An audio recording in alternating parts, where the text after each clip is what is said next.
What's up, guys? Welcome to another episode of Real Estate Podcast, episode 313. I'm here with Griffin. I'm here with Trav. And I'm twirling sticks and lightning flicks with Adam. This week we watched Shazam. Is it Fear of the Gods? Yeah. Hey, what's my Fear name? of the Gods. AKA pissed off Lucy Liu on fucking leftover Game of Thrones. Taste a motherfucking assets. rainbow. Dude, favorite part of the movie. Yeah. That was pretty Lucy cool. Liu still looks great. She still looks the same fucking way she did in Kill Bill. Do y'all dude. remember me talking about the movie where she was having sex in a snake pit with a guy?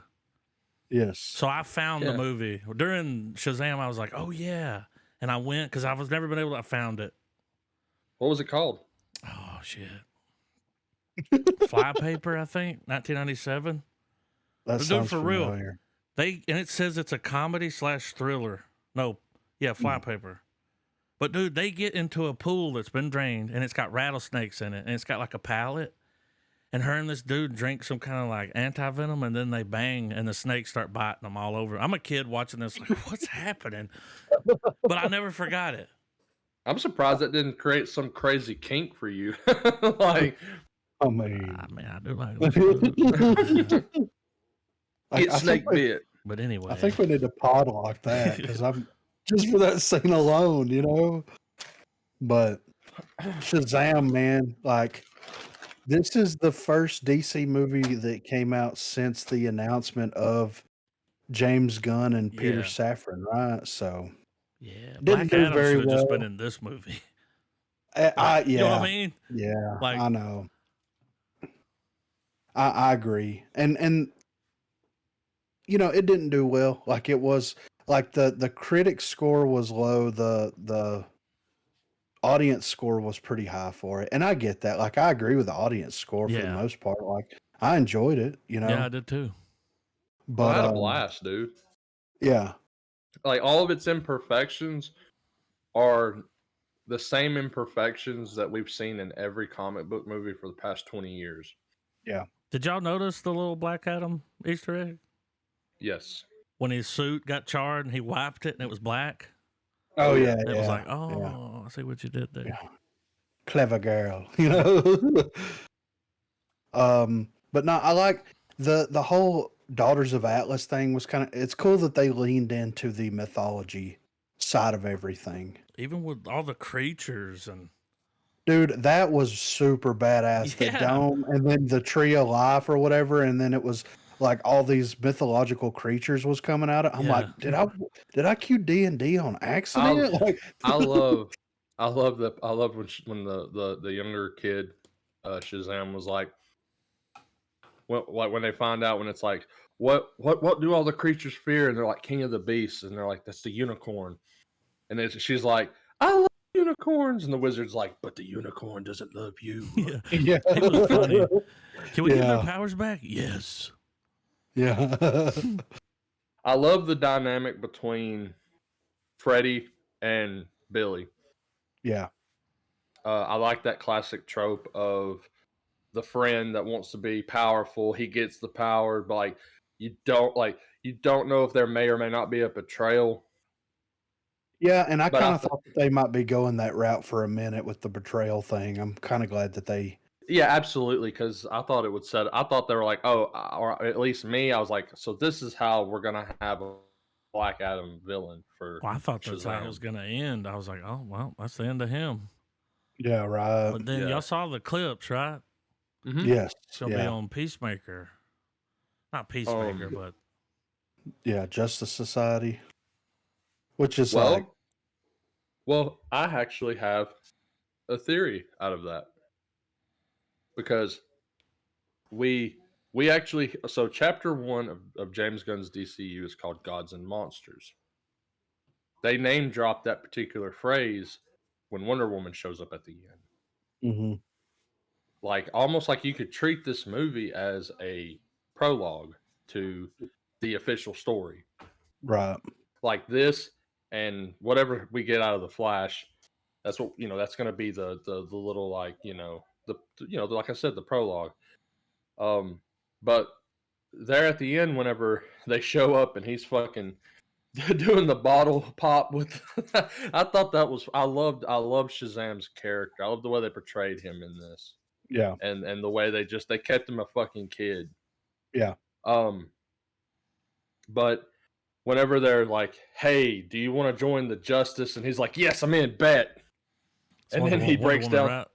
Yeah, he's like, it's not how I planned, not how I saw it happening, but I've been waiting for this day a long time. Well, when he starts criticizing the names and he pulls his Yeah. phone out and he's doing all that, well, there's a Avengers moment where Society. he says the authority. Yeah, that was funny, but he also says the Authority Society. Yeah. We know now from James Gunn and Safran's little press packet they did, they're going to make a movie called The Authority. Right. So I feel like it's not too much of a mental hurdle to refigure some stuff to where maybe he shows up to try to be part of the Justice Society or a new iteration of it due to the events of Black Adam, or if they just leave it completely gone, they ride it out to where he's like, yeah, I was with a couple of groups, but they were doing some shady stuff, so I'm gonna kick it with you guys, and he just rolls with them. Yeah.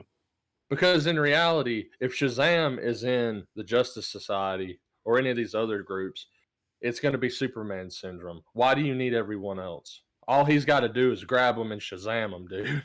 Like Yeah. that kind of that's. I mean, he's equally as powerful as Black Adam, and that whole movie was marketed on Rock being like, the fucking hierarchy's changed, y'all. Yeah.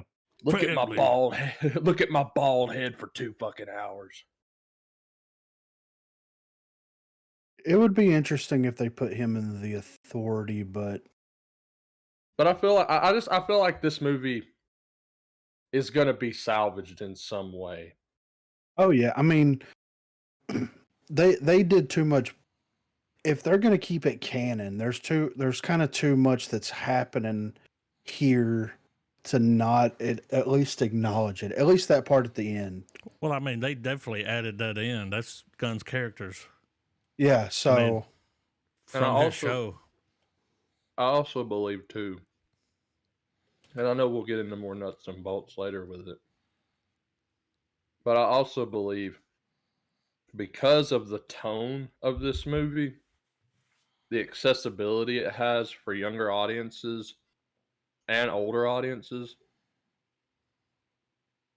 the Shazam movies are going to have the Star Wars prequel effect of the DC movies as a whole. Like these two movies like are safe enough that don't have the grim dark thing. You could cut either of these movies on for a younger kid. I wouldn't necessarily say like a toddler or something, mhm, but like a 7 or 8 year old on a rainy day, you could pop them in like Shazam. And I think this movie is going to have a longer quality of life and will eventually achieve some sort of. You know what? Those Shazam movies weren't that bad, guys. Remember when those movies were out? I think these movies are going to go that way. yeah, I could see that. Because while they're not like they don't reinvent the wheel in any stretch of the imagination, they're also not the dog shit that everyone says that they are. I mean, yeah, I don't think that they're that at all. I mean, it is, toned to a more younger audience and everything, but they're fun, they're funny, you know, Oh they're yeah, they're they're engaging enough, and they do enough like mythological lore. It's like they've done more lore building in this than they like as far as the gods and everything than they did in Wonder Woman. yeah, It's like even though Ares was the villain in that first movie, it's like you really got more out of this than you did in the other ones. So like I don't know, just from a writer's perspective and like a world building perspective, it was tons better in that aspect. So, which I yeah. mean, is this to say that like okay, is Wonder Woman is Gal Gadot's Wonder Woman still canon? Like, you know what I mean? Oh, absolutely. So like I mean, I think that that's where they need to like, and maybe James Gunn has come out and said it. I'm not sure. Who knows? But I think that he needs to come out and be like, hey, these characters are canon, and these characters are not canon anymore, and maybe they'll do that with Flashpoint. with the Who Flash. knows? Yeah, Yeah, that's what's what gonna I've been happen. thinking. I think a lot of that radio silence on continuity is because I feel like the Flash is gonna get that it's gonna get that house in order. Yeah. And here's my question: like, do you think that he has already cast Superman, and that Superman will, and possibly even Batman will show up at the end of Flash, like the new versions of them? Oh Possibly. man, I think if they Because do they went any, under a lot of reshoots for Flash. well, Yeah, I can't help but think that if they do that, I think it's gonna be a non-face reveal. Like Batman will show up and it's just gonna be Batman. We're not gonna know who the fuck it is. Like there might be people that'll be able to see the chin and go, "Yeah, that's fucking so and so." But I think it'll be placeholder level stuff. Like we might see Superman hovering and just see his cape. Yeah, Batman rolls up in the Batmobile. He gets out and he talks. yeah. But all he's got to do is have a grumbly voice, and you're like, "Okay, it's Batman." Well, but the thing is like with this day and age, why would they bury that lead? Because as soon as like that's out there in the world, as soon as like Flash drops, then it does like if there's a voice uttered or any piece of their body that's not covered in clothing shown, people are going to be like, this is who it is. You know what I mean? Yeah. Like it's going to be like that. So like, I don't know. I could see where they would do something like that, but at the same time, like, why waste everybody's time with showing a shoulder or a leg or something? You know Yeah. what I mean? Like, And I see what you're saying. I guess for me it would just be doing that for the sake of like just a level of interconnectedness without having to do it. yeah, Because since the movie is going to be the quote unquote reboot of the movie series of the overall storyline, yeah, I feel like respecting everything and backing away slowly to be like, all right, we're done here. I'm gonna head out. We got some more shit going on in the other room. If you want to follow, if you want to stay here, fine. I think doing that, I feel like it's a better placeholder for something like that than to have the newbies show up or something like that. Which, like, I mean, I wouldn't be surprised if they did because apparently, and I don't, if it's just spoilers, sorry, but it's just rumors that I've heard. There's a sequence in the Flash movie where it shows him running through the Speed Force at some point where he's either going back in time or forward in time. And as he's running, that's the big cameo sequence of the film. He's running hmm through different alternate universes, and we see a lot of the current faces that we know and everything. But the two big, like, oh shit moments of it is going to be we're going to see Adam West as Batman, and we're going to see Christopher Reeve as Superman. I mean, that's kind of cool. If it's a thing, you know. Yeah, like I said, take it with a grain of salt, but that's a word on the street.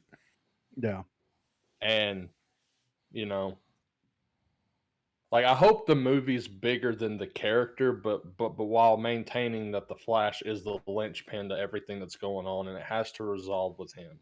yeah. Which I mean, I think that they'll be able to tackle that. yeah. And I mean, because the trailers have already revealed that we're getting way more Michael Keaton than we thought. Yeah, You know they Like he's fucking in the movie, not just like he's not gonna be a Deus Ex moment where he shows up and helps them and shit. Like he's gonna be part of the fucking plot. going back to Oh, Shazam, they started to do that with Wonder Woman because I was like, that's Gal Gadot's body. Oh yeah, Clearly could tell it was her yeah, body. oh, when it yeah, turns around, it's the fucking wizard. I Yeah. started dying, dude. Then she shows up at the end and she's like, it's like, yeah. I She's think her like, I'm boys have a gonna go. thing for older ladies. Yeah, Well, like I love how they showed us how they took like what they've done to the the pillar or rock of eternity, like their headquarters. Yeah. Like they've went full kid clubhouse mode with it. Like well, they turned it into like the sewer from Teenage Mutant It Ninja did I kinda mean, look they like that. did. Turtles. They, absolutely. Good call. Yeah, I agree. I couldn't agree with that more, man. And I would like to see like this writer director possibly tackle a live action TMNT. Like it had that feel Yeah. of Ninja Turtles. You know what I mean? And dude, low key, that last movie, while people thought it was the weakest, I thought it was creatively the best Well, because I TMNT. loved, like, whenever they go back in time with the scepter, Oh yeah. Oh yeah, yeah. Okay, yeah. like, I loved that one, dude. Yeah. But for Shazam, like I said, Shazam was it was good, man. Like, I and enjoyed the do hell I? out of it. Yeah, and do I regret not going to the movies and seeing it? Not really. Because like, Guardians of the Galaxy, that's one thing. But Evil I Dead, that's one thing. but I But I'm glad also that but I also don't feel like if any of us had went to the theater and watched this, I feel like we wouldn't have left being like, "Man, I should have just set that $10 on fire." oh no, no, no, Like no. I felt like I would have at least gotten my money's worth. For sure. I mean, and I love like the dragon, like all that stuff was cool, man. Like it was and they kept it in Shazam. Like the only thing that was kind of missing was like to me was Black Adam kind of showing up. Yeah, The Rock. Yeah. Yeah. I kind of figured we'd see him at some point, but Yeah. Well, Well, like well, I was hoping there would have been a moment where the Daughters of Atlas would have went to Kandar, Kandak, I think, yeah. and Black Adam's like, "Bitches, get the fuck out of here if you know what's Well, good for you." could you Like, imagine but could you imagine though like they're trying to come there and they're trying to like take over, turn this world into like their world is like the long con of it all. And yeah, it's like, could you imagine if Black Adam would have been the one that showed up and instead of was Wonder fighting, Woman. Oh, I well, actually fought well, him. but and was fighting them, and then Shazam was stuck in the middle of like, do I help and be a sidekick? Do I, you know what I mean? Like, do I try to take control of the situation? yeah, because Like, and they could have had it too, to where as that's happening, the Wizard's constantly telling Billy like, "Don't trust that motherfucker." Like yeah, exactly. he's just as bad as those women, dude. Like, don't Yeah. like, yeah. So, I mean, I'm like, I don't feel like it was a missed opportunity, but I think that it would have made the movie overall more interesting and tied everything together a little bit better. Oh yeah, But I love how at the beginning of the movie there were two things that like actually made me laugh out loud.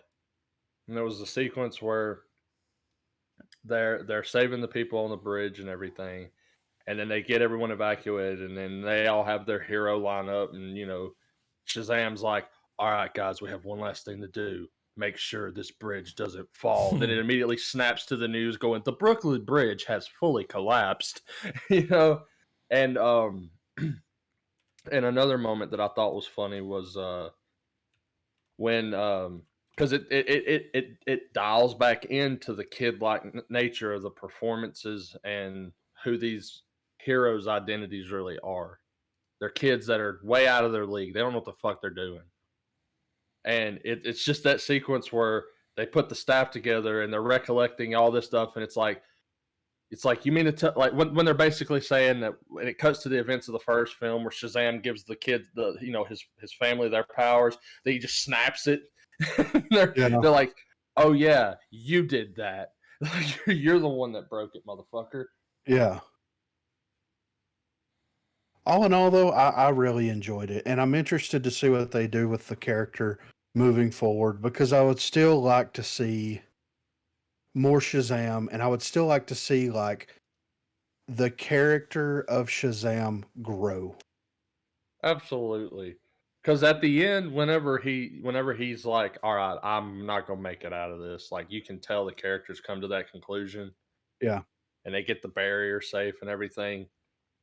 When he's just like whether you enjoy the CGI fest stuff or not, when he's fighting her on that dragon and he's flying around with the staff and just like that, where it actually gets serious, um, that was fucking awesome. It was just fun to watch for me. Yeah, well, the way that, like, the lightning it would get dark and the lightning would go behind him and you could see his silhouette and everything. Yeah, Shazam as fuck. Comic book panel like a motherfucker, man. Yeah, it was really cool, man. I mean, it looked like a labor of love, and, I mean, you can't knock it for that, you know? Like, Yeah. for sure. And I feel like no one else but Zachary Levi can play Shazam now. I mean, he's kinda got that character down to a T at this point, you know? Hmm. So, I And all in it all, I enjoyed it. and it's one of those movies where because of the type of characters that we're dealing with, the banter, the little quick, the stuff that everyone's tired of with Marvel, with like speaking of Marvel, did you guys hear? Because all the running thing throughout the movie is that they're like, I don't even know what my name is. Like he's like, I don't know what do I call myself. There's Yeah. that moment in the street where they're calling him different names, and that one guy goes, "Thank you, Captain Marvel." I was like, "Oh shit, Yeah, I they need to did a pick up on they that. did a thing for him." Yeah, Because before he was labeled as Shazam, he was Captain Marvel, and then because of right purposes, they had to change it. yeah. But uh, but yeah, man, um, good movie, dude. I had a good time with it. I don't understand the hate at all. I think the reason why the humor gets a pass for me is because it's kid humor. I mean, It's the type of reactions that people that age inhabiting like that's how I would imagine a fucking kid who could turn into a fucking superhero. They'd still be themselves. yeah. And I think Levy's performance of being able to draw on how that kid acts was like really well done. Well, I don't know if you noticed, but he acts more like a kid than the kid does. Yeah, Yeah. right. Kinda. Like, Yeah, Yeah. Oh yeah, you're I right mean, because they're he cause, really well like dials it up. because every time the boy's on screen, like it's all teen angst, like which I thought the whole subplot for Billy was awesome. The whole idea that like he's like, man, I want to let go of my adopted family. I'm a kid of the system, and it stays classic DC where it's like, yeah, your parents ditched you when you were a kid. That whole shabazz. Yeah. yeah, The way he went, who wants their powers back? The dad raised his hand. yeah. Yeah. Nah, it was good, man. It reminds me, and just like I said on the first one, this reminds me of DC Spider-Man. That's what it reminds me of. Like the way that Zachary Levi plays the character, the way that everything goes. He has a very Spider-Man, like very innocent, Yeah. you know, like kind of portrayal about him, and I dig that a lot, and I enjoyed it. Like I mean, like Trav said, you could put it on with a kid, and just both of you enjoy it for what it is, and Well, yeah, and at the same time, as an adult, I watched the movie alone today. I didn't have the luxury of watching it with family or anything. So even watching it alone, I was still like, this kind of taps into like the movies that we all watched when we were kids, like the Goonies, stuff like that. Like anything that can take just a modicum of that magic that those movies had. Like, dude, that like I can stretch that for days, man, and ride that high. Like, yeah, full show, Full star. yeah, same. yeah, full star and with an asterisk of will be considered underrated in time, if not Oh yeah, already. I Like think it people, already is. 'cause some of the criticisms of this movie, and even the first movie, I think a lot of it's very it's because people are so trained on Marvel's formula that the expectations that people have for Marvel, it just bleeds everywhere now. Yeah, And for sure. arguably Shazam does in 4 hours now. We have 4 hours of content of Shazam. In Yeah, in about 4 hours, Shazam did a better job at being a kid slash hero movie than Miss Marvel, eh, yeah. then honestly, then Hawkeye, any of these movies that have dealt with the passing of the torch to the younger kid type of thing, these two films outdid those in droves, in my opinion. Yeah, it was good. Can't wait to see more from old Shazammy boy. So before we go to movie news, I'm gonna give a pre-star. I went and watched Guardians. I'm giving it a pre-star. Heard. The rumors are true. It was the best Marvel movie since, in my opinion, it was the best Marvel movie out of all the newest Marvel movies except for Spider-Man. So it felt like a sci-fi movie in the Marvel universe, and it was good. Hell yeah, man. I've heard nothing but good too, and read nothing but good. Like if I could go rewatch it right now, I would. It's over 2.5 hours long, but Jesus, it doesn't feel like it. It's a roller coaster ride, man. It's great. So I'm excited for that when they drop it on Disney Plus to get another viewing of that in. The two the two most critical points I've heard people praise the movie for, and this is without spoilers, of course, because I've done my damnness not to know shit about this movie. But in broad strokes, I've heard that the way they handled Gamora was really good, Mhm. and Rocket Raccoon's whole like the whole thing of the movie, like that it's his movie. I mean, we already know that from marketing and trailers and just Kevin sheer Smith. and just sheer Yeah. plot points. Yeah. But yeah, like I heard obviously Rocket steals the show in this movie. Well, and the thing is it's Rocket's movie, but it's not. Yeah. Like they do a really good because Rocket was like the only Guardian that didn't get snapped out. So they did a really good job at like focusing the movie kind of around that character without that character kind of like being a central part of it. If Well, that something that I noticed that they brought up, and it was something that like whenever I realized what the villain was, I immediately went to another part in the previous movies. But something people are starting to put two and two together now. There was a scene in one of the earlier Guardian movies where Rocket's like fucked up or drunk or something like that, and he's like, "You motherfuckers don't know what it's like getting ripped apart and put back together over and over and over again." Like, the whole "you don't know what I've been through" speech that the fucking asshole character gives from time to time. Yeah. Like when you found out who like what the high evolutionary is on a general level, like my personal I thoughts was thinking, all right, well, at some point in this movie, Rocket and Groot's going to show up. They're going to see he's fucking with stuff. We already know from the trailers and stuff that he's fucking with animals and that whole tearjerker aspect of it. Obviously, Rocket's going to show up. He's going to see that they're all fucking with different fucking creatures, and it's going to trigger some shit with him. And I'm hoping we get, since it's the last one, we get one last hurrah where Rocket and Groot's like, "No, dude, we're gonna destroy everything in this fucking place. Like this place is gonna be rubble when we're done." I mean, no, we'll see.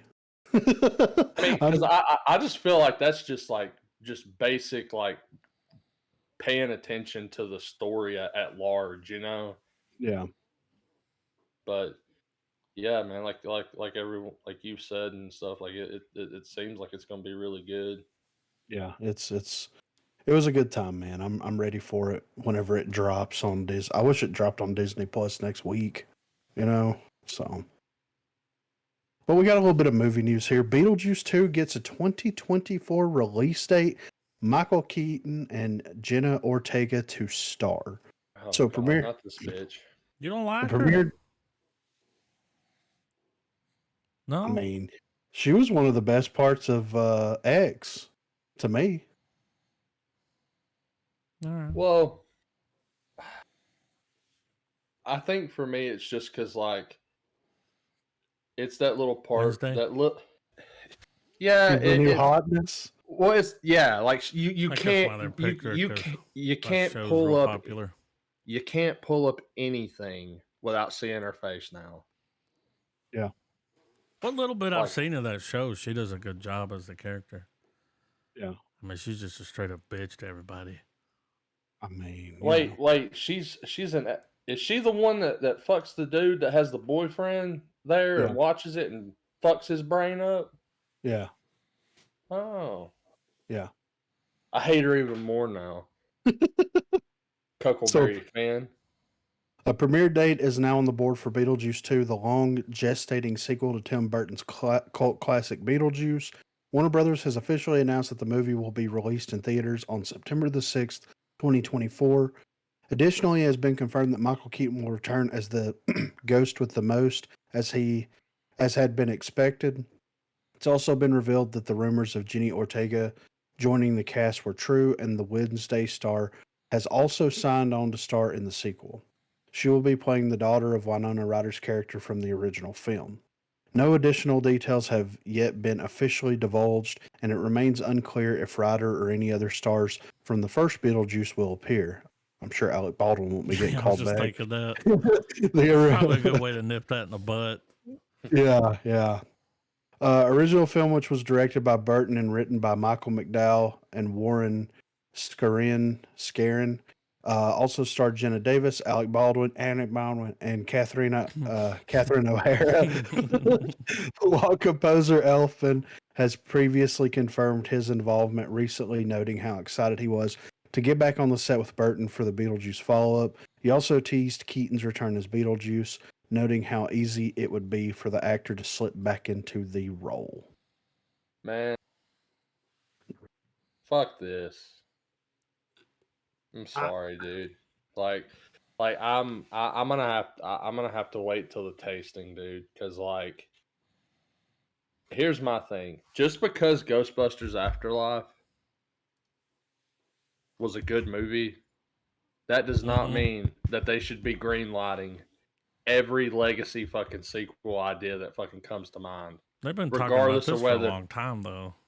Yeah, Yeah. but I still but that should give you even more cause for concern because they were wanting to do this shit before Afterlife even was like a thing.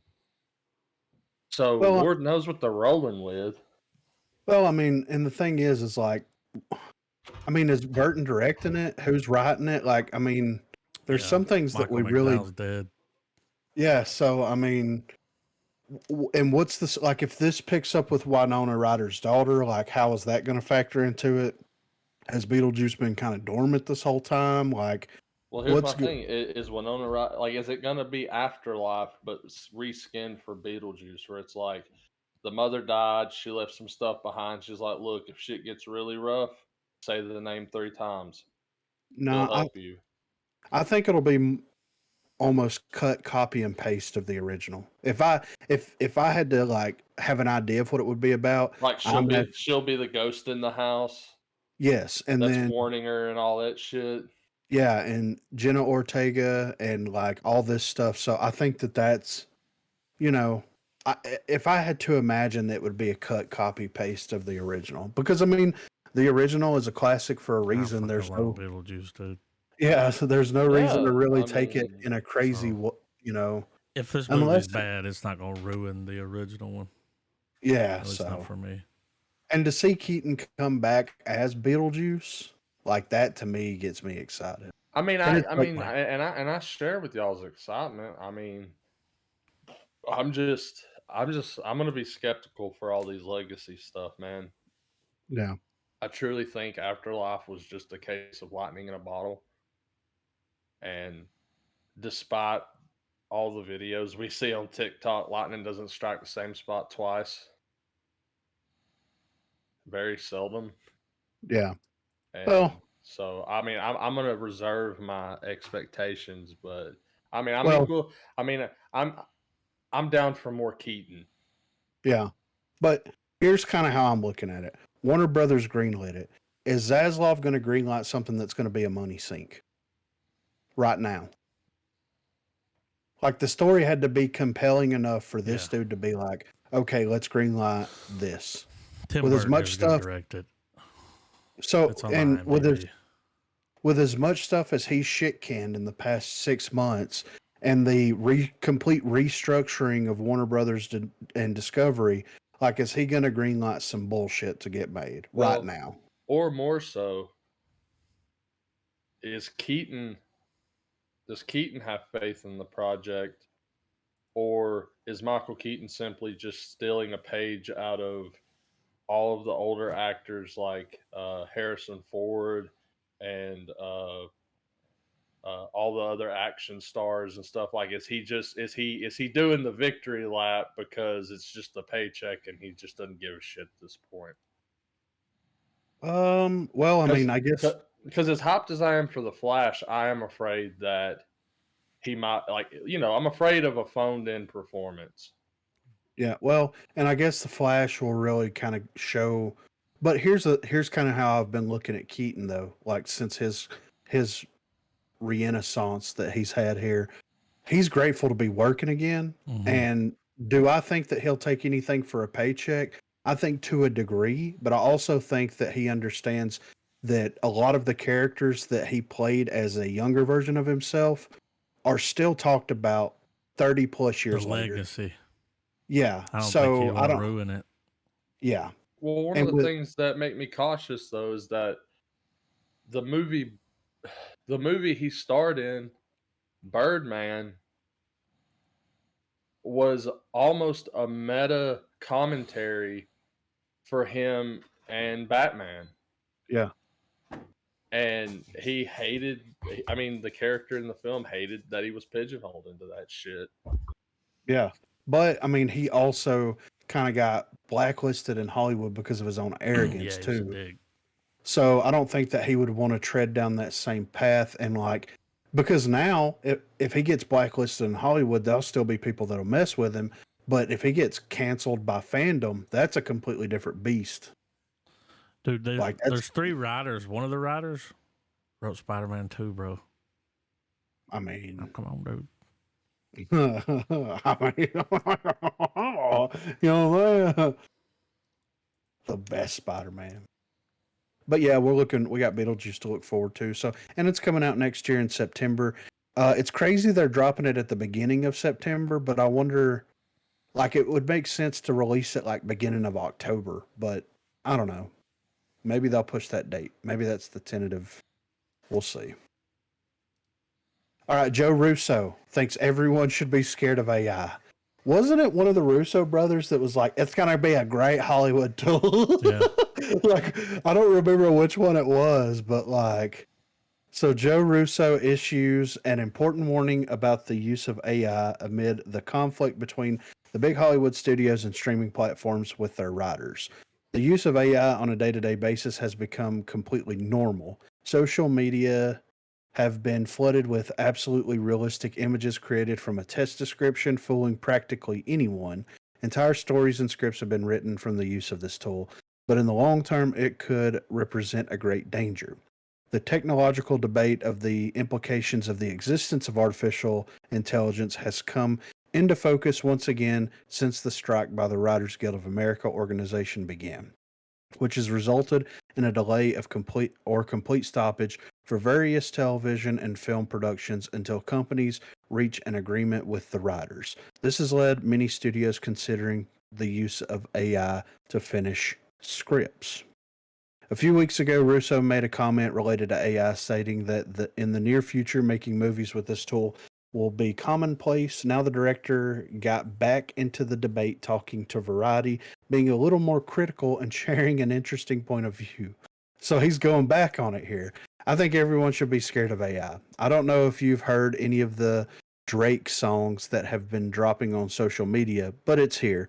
It's not going anywhere. When the creatives are engaged and the creatives are spearheading the use of technology, look at James Cameron's entire career.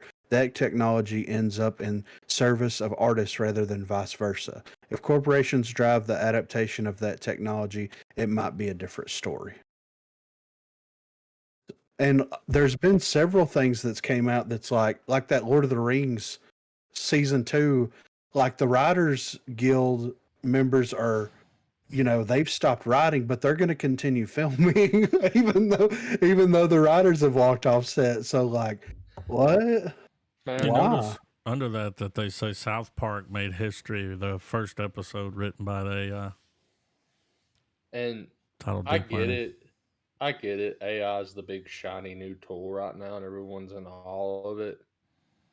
But I think in order, all right, everybody should be able to have access to it and all that. I'm not saying they shouldn't, but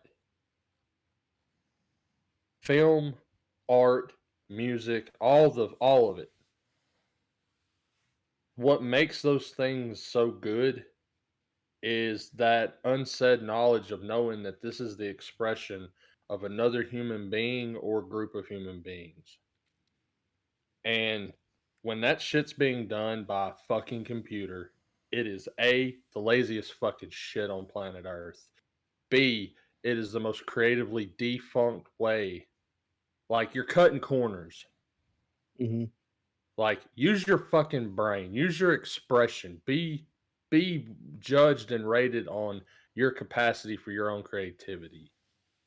And while I think the idea is cool, it's cool that it's like, all right, hey, do this with this and give me a story, enter, and they spit the shit out at you. That's cool. It's really cool that they do it. It can be done in a matter of seconds. But on an award and accolade level, because it's the only way you can really try to keep some sort of containment so that it's still a human, very much a human experience, not a artificial human experience, because that's what it's going to turn into. If the movie is not written by someone from start to fucking finish, and there's no computer involved or whatever, that those are going to be the films that should be deserving of the recognition of the peers and Hollywood and the movie industry itself. Well, And people, the they're not going to fans. say that they used it. They won't say they Yeah. used it. You'll never know. And that's fucking garbage. Well, there then. was, I mean, there's, you could even prove the point. There was a guy that entered a photo in this photo contest, like real photography contest, and he won. He won the award. And he was like, I And- can't accept the award because I used AI to generate this photo. It's not real. But he won the fucking contest Yeah. well, with a fake photo. Well, heralding it is going But he to just really wanted to make show art. people. Yeah. But if that takes hold and it becomes what we all pretty much assume it's going to, because I mean, no matter how much a person kicks, screams, and bitches about it, ain't gonna stop the progression of it. Obviously, it's gonna happen. But that's when someone can truly say that like art's dead.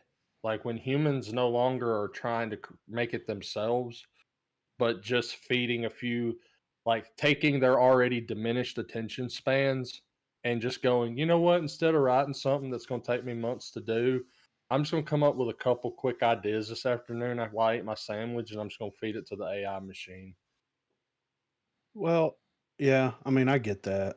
I mean, it's a whole like large debate. The reason that I dropped the article in there was just like I think it's funny how like 2 or 3 weeks ago he was like, "No, like this Yeah, is going to be not the even a future." month.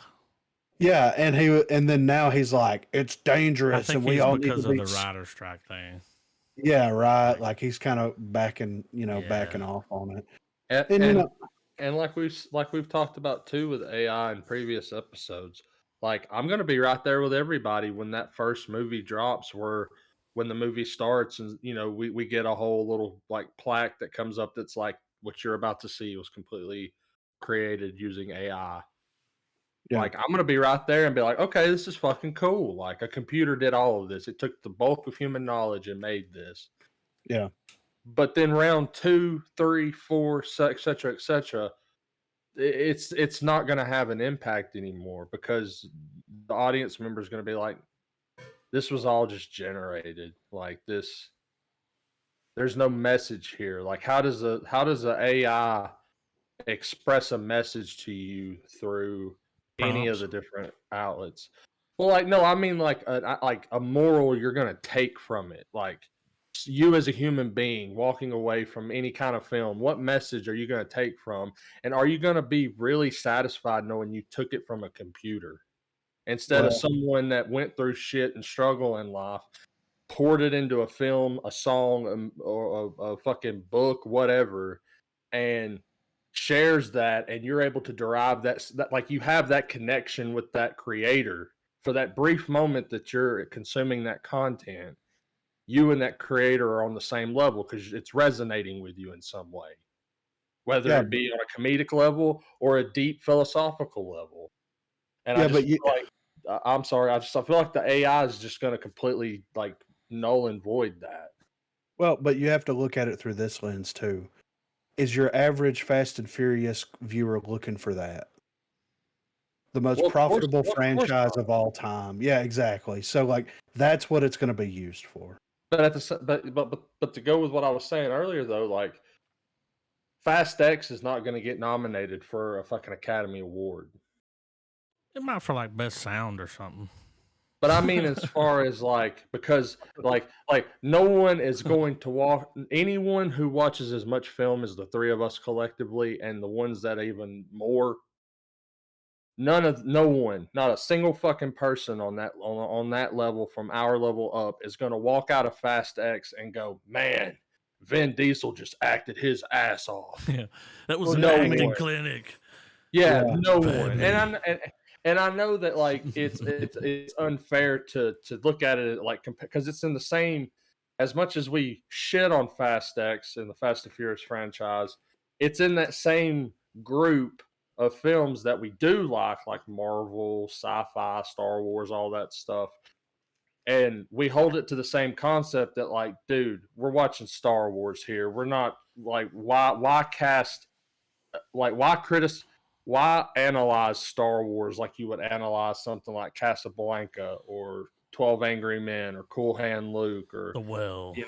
all the fucking French movies that the art house snobs are always fucking talking about and shit. Like, it's not a fair comparison. But I do think that like there's space for those AI movies, but I don't think it's going to be an all encompassing thing because the new will wear off. yeah. Well, and here's the biggest problem that I have with it. There was a tweet that went out. So Netflix wanted Yeah. them to use basically an AI's writer's room, where you had the writers working directly with the AI and as a way to like basically start training it up, get it to Mm-hmm. where it needs to be for a specific series or series of movies or whatever. But also on top of that, what they wanted to do was like anybody that's dead Yeah. that they can access, they want to bring them back and put them in Netflix movies and TV series. Now, So now Marilyn that's a Monroe, James yeah, I'm Dean, pretty sure that and that's a what's his brilliant name way of owns James utilizing Dean. AI. You know, Star Wars. Lucas bought the rights to James Dean a long time ago. yeah, So he's got the rights for that. He may even have Marilyn Monroe. Like yeah, he planned on making them like a movies with him. And yeah. we're gonna get there. It's coming. And if and if I'm not mistaken, I think we covered an article where the Harry Fisher, Harrison Ford, and Mark Hamill have all signed their likenesses to Lucasfilm or to some company to where they can be used in future projects in the de-aging process. Right. So, and it's one of those things where like I don't like that unless like Bruce Willis signed his rights Yeah. over. That's one thing. Like if you're if you're alive, if you're able to consent, if that's Mm-hmm. what you want to do as a person, then that's one thing. But if like these people have been dead for how long? Long time. I mean that's where it gets a little. Well, you'd have That's to where it gets a contact little the weird. estate and see if they're willing or whoever owns it. Yeah. The fact Well, that I that's even a think thing. But think about it at this like it's a cool tool because look at Indiana Jones. That's AI doing that. Yeah. All right, imagine like I'm just gonna pull because we haven't seen one yet. Michael Jackson documentary or a Yeah. movie biopic, but you use his real face, Yeah. real voice. You don't have to have. Yeah. You don't have to have an No, actor. you just use the real person. But and that goes back to like that takes like imagine Ray if it was actually Ray and not Oh yeah, Jamie I Foxx. You mean know what he I'm pretty saying? much was Ray, but yeah, Look at the Elvis movie. Like, look at the Yeah. performance Then that we got you from. lose that. Like, Yeah, exactly. well, you'd have Well, to yeah, have somebody to do it, but you lose, but you lose the moments where you can walk out of a theater and go, "Damn, that wasn't well, Jamie like Foxx." Austin Butler killed it. Like Like, a phrase that I hear uh a lot. Like for instance, for Adam, I hear like so and so acted their ass off. I yeah. hear that from you a lot.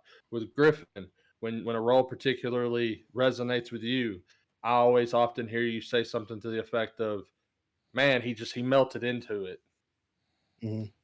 Well, AI does away with those comments because that's not going to be that's not a thing anymore. That's another avenue of acting that's just going to go the way of the dodo. What's headed that way because the streaming service killed the movie star. I read Yeah. an It did. article about that the other day where they were like, the streaming service just killed the movie star. Like, it's Yeah. not as And big while as, I'm we're talking Tom yeah. Cruise level, Yeah. Nick Cage 90s, early Mhm. 2000. They've killed it. There is no. Oh yeah, well yeah, if the movie sucked or not, you went and watched it cuz they were in it. Yeah. Yeah. Like that staying power is very very seldom there in movies anymore now, which is a good thing and a bad thing. It's good because it's letting the new guard and the no names have a fair chance and not be and be, I guess a studio has a better chance of like having more realistic expectations Yeah. because it's like, why would we cast so and so in this movie when we have a release date when it's going to go up to, I don't know, Mission Impossible? Yeah. Like you're not going to make any money that month at all. Right. Whether Mission Impossible 10,000 is fucking dog shit or by God the best fucking heist movie you've ever seen. Yeah. It just, I don't know. I think it's gonna take money and time for people to sit down and figure out a way to properly regulate the use of AI and like incorporate it into humans life and style and not styles but like everything from our creativity to our source of our knowledge resources, all of that. It's gonna take something that regulates it in some capacity to maximize it in a way that it is second to humans always. It does Yeah. like because no matter how many different conversations and debates that you see about the subject, it always ends with the idea that there's always this group or this thought that it's like, all right, AI is going to be number one, humans are going to be, it's going to replace us, it's going to replace us. I hear that phrase all the time with it, and it don't have to, because if we're smart enough to stay one step ahead before we roll out the next big, like, oh, here's Chat GPT version 10, hopefully those engineers are smart enough to be like, all right, when we cut this on, here are all our fail safes. If it bypasses failsafe one, activate like don't just have a plan B, have an alphabet of plans. Yeah. I'm sure Like Google does. it's gonna take contingencies out the ass to Oh, wow. regulate it. But I think See what I did I there? think that's time, money, and resources spent for a really good thing because AI can absolutely help humanity in all aspects of the experience. Well, I mean, and the thing is like, okay, everybody's striking right now because of everything that's going on with the Writers Guild, and it's like, okay, so let's say that the Writers Guild doesn't come to a compromise and AI starts being used, and then there's some regulations put out there for it. Like that's where it gets into like splitting hairs. You know what I mean? Where But they it's good. really But need. it's gonna take that it's gonna take it though. We're gonna have to split the hairs, man. No, I know, but like that's the thing with the Writers Guild thing is that's what I'm saying. It's like, okay, so they're not wanting to give up these rights right now, and the people that is like wanting the companies that wants to like bring AI into it needs to understand that like if legislation comes out tomorrow, even if the Writers Guild folds and shuts it down, then they're fucked. Like they need to understand that. Because Yeah. if they stick to their guns with this AI stuff and the writers get pissed off and they all say, screw it, we all walk, and you've got your AI, you figure it out, and then this legislation comes out and they're like, you can't use it for creative things, you can't use it for this, that, the other, fail safes, this, that, and the other, the whole 9 yards. What are they going to do? Well, if it They wasn't won't have for the any. unions, that would be. That would already They be want happening. riders to train that thing so they don't have to pay them one day. Yeah, exactly. It would eventually get there. It would be good enough to do that. It's not hard to write a TV show. You know, just some fucking dumbass TV show. Like it's for all the reasons why people hate capitalism. And I would argue that, and I know this gets kind of out of the realm of the movie podcast, but I feel like it we did deals that a long exactly time with ago. it. Yeah, well, I mean, I feel like it's absolutely worth going into because it does affect the movie industry, and because of cutting costs of all of that, it distills the argument of content into two things: is it money making, or is it because you give a shit about the art form and the craft that you're doing? Yeah. Well, I mean, and even now without AI, you know, that difference can be tough. You can tell the difference in that stuff now too. And you know, having that regulation to be like, say for instance, like I'm gonna make like I'm staring at articles here. Say like the next thing in the thing is for Fifth Element 2. Say I decide to make Fifth Element 2 and I use AI to make my script and all that stuff. The movie can come out, the Screen Actors Guild can be like, hey, this movie can't be nominated for any awards. Well, do I really give a shit about the awards because I just released $1 billion fucking movie? Do I really give a shit about that accolade? You know? Yeah. I'm sitting on a fucking ton of cash and wiping my ass with Benjamins. I don't give a shit about that fucking statue. Yeah. So it just comes down to the perspective of the content creator, I guess. But I feel like just having that there is a sign that, you know, there's room for AI, but the OG filmmaking, whatever experience, the, you know, the human aspect is still the dominant deciding factor. Yeah. Yeah. Well, it's like if it could cure cancer, turn that bitch on full blast. Yeah. You know what I'm Yeah, saying? Exactly. Like there's needs for it. Hey, bro, every time you hit your desk, it sounds like a kick drum. Sorry. It's going through the mic. So we'll see what happens with the Writers Guild and all that stuff. Like, hopefully that'll get resolved sooner rather than later. Because, like, I can't believe they're continuing production on some of these things since all this stuff is happening. But like, Lord of the Rings, I'm kind of surprised that even got a sequel anyway. So that's a whole nother topic to discuss right there. But Well, they yeah, halted Daredevil. It stopped. I mean, yeah, everything that's been in production is just Blade shut down. You know, like, so we'll see what happens with everything. But yeah, the Fifth Element 2 was supposed to happen, and here's what killed it. So when it comes to sci-fi cinema, few movies are as bizarrely entertaining as Fifth Element. The 1997 English language, French produced science fiction action film that was co written by Robert Mark Kamen, who wrote The Karate Kid, and Luc Besson, and directed by the latter. The movie featured an eclectic cast that included Bruce Willis, Mila Jovovich, Chris Tucker, and Gary Oldman. The story behind the making of The Fifth Element is as much a clash of cultures as the movie itself, which boasted a strange, captivating European art house aesthetic filtered through the prism of raw commercial Hollywood.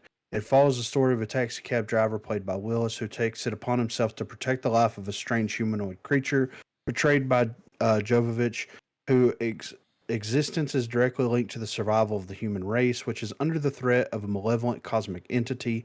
The movie premiered at the Cannes Film Festival, becoming the highest grossing French film in Europe and made over $263 million worldwide. So, why haven't the creators released a sequel yet? The Fifth Element was a hit internationally, as reported 75% of its box office gross came from markets outside the United States. Yet the film was a box office disappointment in the United States, grossing $63 million against a production budget of $90 million. It managed to be the ninth highest grossing film worldwide of 97, but in the United States only ranked 26 and was even outgrossed by notable box office bombs like Batman and Robin that same summer. The reviews for The Fifth Element in the United States were also mixed, as Todd McCarthy of Variety wrote, a largely misfired European attempt to make an American-style sci-fi spectacular. The Fifth Element consists of a hodgepodge of elements that don't comfortably coalesce. So basically, it comes down to, it says here, this was, of course, a quote here. It says the script for The Fifth Element was actually 180 pages, and then Luke Besson added a second part to it, which made no sense either. We were going to do it as a sequel, but it made no sense, and The Fifth Element wasn't big enough here. It was huge in the rest of the world, and it's a classic, but it only did 75 million here, or 80 million. And it was way ahead of its time, so we never did the sequel, and the sequel would have been taking the other 180 page thing Luke Besson had and working it into a script. It also took a very long time to make, and yeah, so I mean, more or less, it bombed, or it Yeah. bombed in the U.S. But that's the thing. Like, That's if we crazy, look at, right? They yeah, made that dude, much money around the world, but they were like, nah, fuck that. yeah, Because the other right, one would have made and just as much.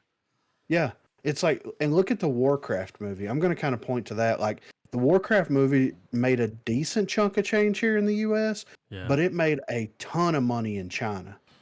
Yeah. But they're not going to sequelize that, right? Because it didn't make enough money in the U.S. Weird And how it's that like, works. yeah, it's crazy, Like, man. world's Because bigger than just here. if I make a movie and it makes $1 billion, but it only nets 25 million or 250 million in the United States, I'd be like, why the fuck are we not working on a sequel? You know what I mean? Like, Yeah. that's I mean, crazy. are we trying And to make maybe, money or not? yeah. And Luke Besson, like, he's still alive, right? Like, Uh, definitely. I'm not sure. I actually know a little fun fact. I was listening to Gary Oldman doing an interview once, Yeah. and he was like, I was not going to be in The Fifth Element, but Besson financed a movie for me that I did. And he called it a favor in and was like, I got this movie I want you to be in. And he was like, he did not want to do it.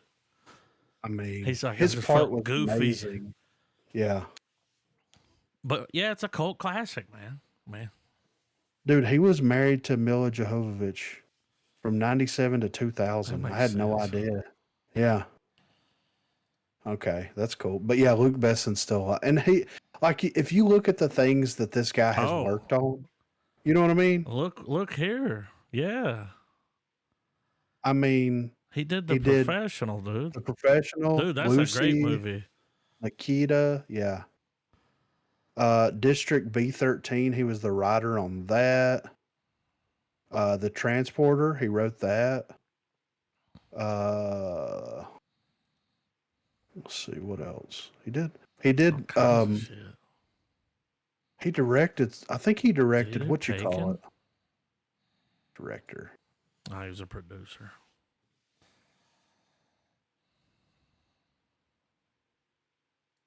I was thinking that he directed.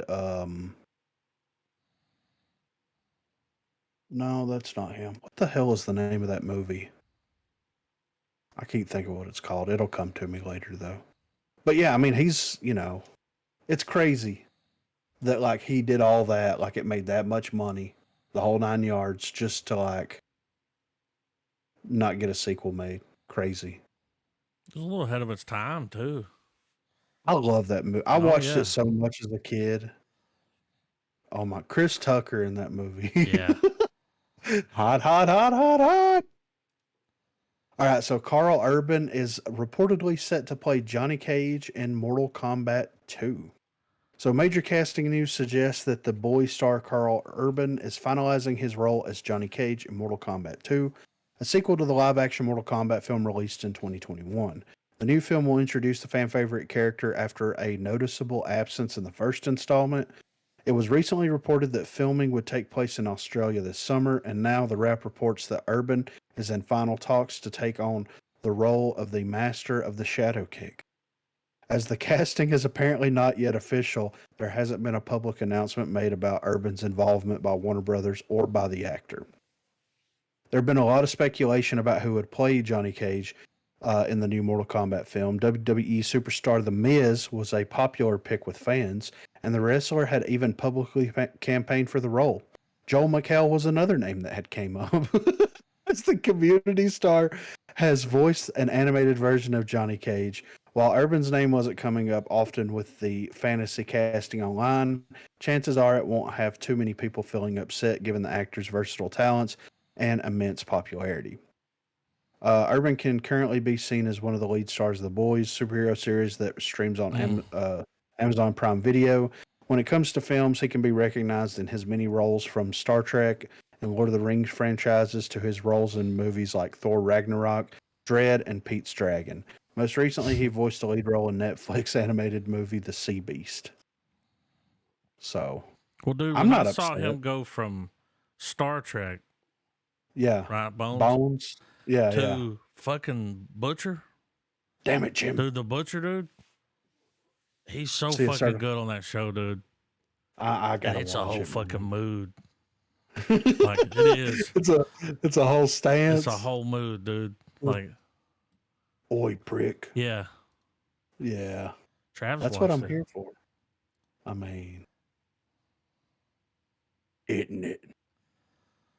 All right, so we got some Star Wars stuff here. So Kathleen Kennedy wants to eventize future Star Wars movies, suggesting longer gaps between releases. So it is it is appropriate that Empire magazine released a first look at their new interview with Lucasfilm president Kathleen Kennedy on Star Wars Day. But it comes with the slightly disappointing news that when Star Wars returns to the big screen, fans should not expect to see a constant stream of new movies. While there are many projects currently being worked on, Kennedy has made it clear there will be no rush to put out new content on an annual basis. Last month's Star Wars Celebration, fans were given a hint of the many projects that will be coming in the next few years, including more TV shows and the first theatrical release since 2019's The Rise of Skywalker. However, while Marvel Studios continues to put out several movies a year, Kennedy doesn't intend to put that pressure on the Star Wars franchise and instead wants theatrical releases to be events similar to the James Bond franchise. This is what she had to say. I've often brought up Bond. That's every 3 or 4 years, and there wasn't this pressure to feel like you had to have a movie every year. I feel that was very important to Star Wars. We have to eventize this. It's much easier to tell the truth, and we're going to make these movies when they're ready to be made and release them when they're ready to be released. Mm-hmm. So, okay, so and then I'm going to hit the other thing and then we'll go into it. So, Star Wars Ray sequel details revealed by Kennedy. So, Lucasfilm president Kathleen Kennedy's revealed and confirmed further details regarding the recently announced Star Wars sequel that will follow Disney sequel character Ray. Speaking with Empire magazine, she confirmed the timeline of the Ray follow-up as well as revealing how it will approach the creation of a new Jedi Order. What we're exploring is the evolution of the Jedi. We're moving 15 years after the rise of Skywalker. The First Order has fallen. The Jedi are in chaos. There's even a question of how many exist anymore.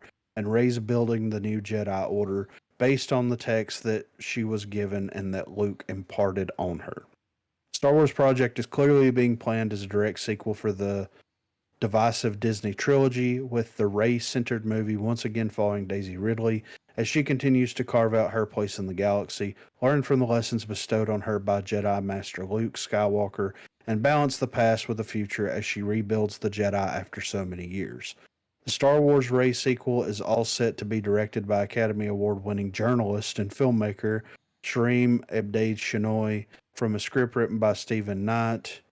The project was announced during the recent Star Wars celebration, with Kennedy revealing that the Rey movie will find the character asking herself, who are the Jedi? What are they doing?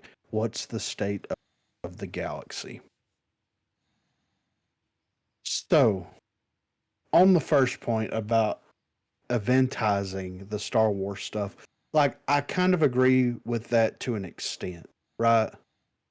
And they kind of like, here's the thing. The Star Wars like actual numbered sequels were an event. Whether you liked them or not, you went and watched them, like it was an event that everybody was kind of going to. with like Rogue One and Solo and all that kind of stuff. You know, that wasn't like Star Wars, like mainline Star Wars. You know what I mean? So I guess the idea is like, do they plan, because there's no way that Disney pays $3 billion to Lucas for the rights to Star Wars for them to have a movie come out every 5 to 7 years. So does that mean that they are going to produce movies, release them just on Disney Plus, work on producing series, and like having a Star Wars movie every 5 to 7 years come out? Like what is the actual plan here? Because like Mandalorian was good. Um Andor was okay, like it got better as it went along. Um Obi-Wan was good. And like, so are they going to continue with that flow? And if that's the case, then like they're talking about avoiding Star Wars fatigue. But if you have a Star Wars series that comes out 3 to 4 times a year, then you're still creating that problem, right?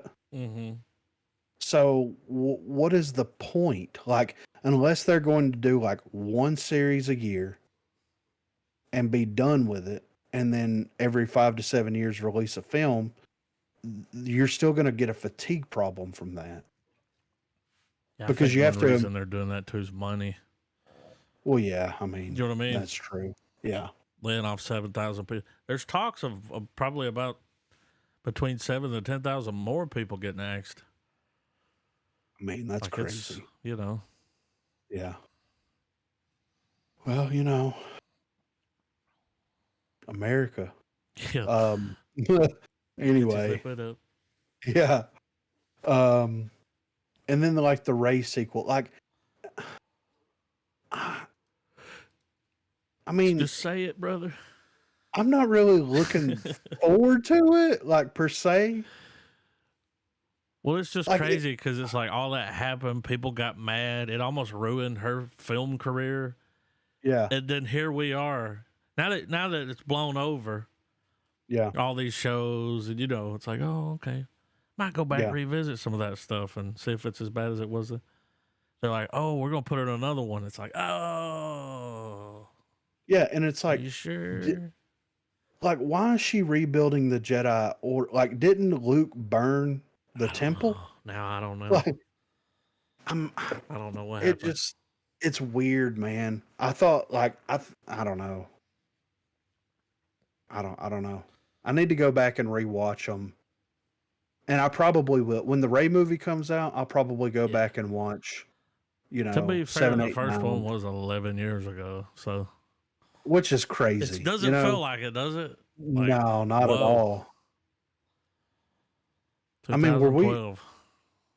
Yeah, we weren't doing the podcast when that one came. Nah, It's been, it came out in 2012. yeah, I believe so. Fuck. I think last time I Okay. looked, That's that was the insane. first one. Yeah, yeah. The Force Awakens. I Let's mean, see. was it? It had to be, right? Yeah, because The Last Skywalker or whatever came out in 2019. Another one. There was another one that was 2015. Yeah. We did that one on the podcast. Yeah, for sure. I Yeah. believe Corey was there. Yes. What was the Believe first so. one called? The Force Awakens. That one was in 2015. Wait, they purchased it. That's In where I got that 2012. number from. Yeah, okay. That makes sense. Yeah. That makes sense. But still though, like, I don't know. Like eventizing like Star Wars, like, yeah, that's, you know, that's fine and everything, but like you're still gonna create a fatigue problem with it. And like Ray, I don't, it's like they need to finish, in my opinion, they need to finish like fleshing out some of the issues with that sequel trilogy before they do a Ray follow up. Mm-hmm. Like we kind of need to know like what kind of headspace Luke was in when he tried to kill Kylo, and was that really him? And was, you know what I mean? Yeah, Like, Baba because there's Yaga. so many, yeah, Yeah.